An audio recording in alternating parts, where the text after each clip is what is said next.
Good morning and welcome to Lakewood Next Daily Devotions. It's good to be with you on this Thursday, and we're going to be looking at Matthew chapter 5 as we continue to work through the Sermon on the Mount. I'm going to be reading verses 33 through 37. And Jesus says, "Again, you have heard that it was said to those of old, 'You shall not swear falsely, but shall perform to the Lord what you have sworn.' But I say to you, do not take an oath at all, either by heaven, for it is the throne of God, or by the earth, for it is his footstool, or by Jerusalem, for it is the city of the great King. And do not take an oath by your head, for you cannot make one hair white or black. Let what you say be simply yes or no. Anything more than this comes from evil." One of the interesting passage here in the Sermon on the Mount is Jesus talks to us about oaths. And I want to tell you as I dive into this for a few minutes, Jesus just continues to do the same thing that he's been doing all along in this teaching. And that is that he's taking things deeper. He's trying to take things deeper. He's trying to take things from the letter of the law to the spirit of the law. And he's doing that here as he talks about oaths. Now, let me give you a little context because it's always good to have a little bit of a historical context of what's happening in the text. It will help us understand Jesus' intent a little more. In those days, they would take oaths just like we would, but they would have different ways that they would take oaths. And it became tricky. They began to kind of build loopholes into their oaths with different contexts and different things that they were dealing with. For example, if they worded things a certain way, it might or might not be binding. And so Jesus was speaking specifically to just the way that they were dealing with these promises or these oaths that were made.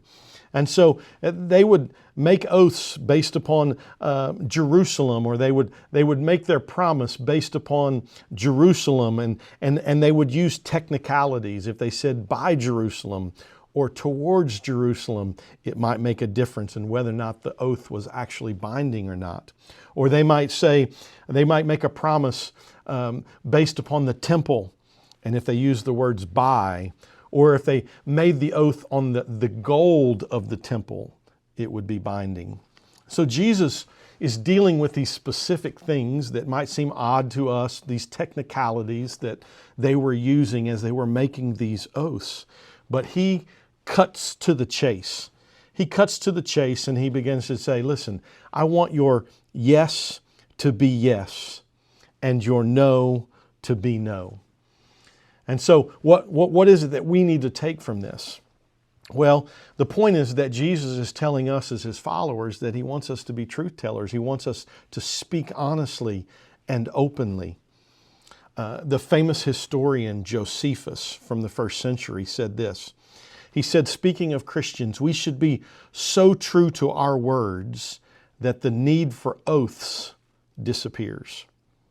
In other words, we should be so reliable, we should be so believable that no one asks for more from us.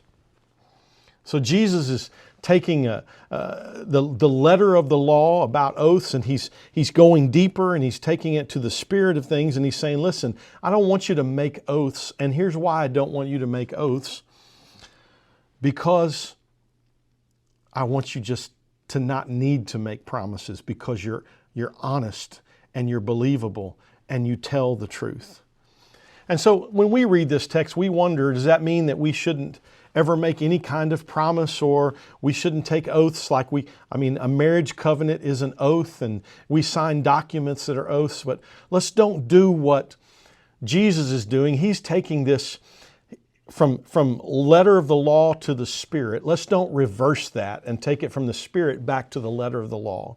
So it doesn't mean that we can't ever take any kind of official oath. What is Jesus saying? What is he really up to? What does he want us to hear?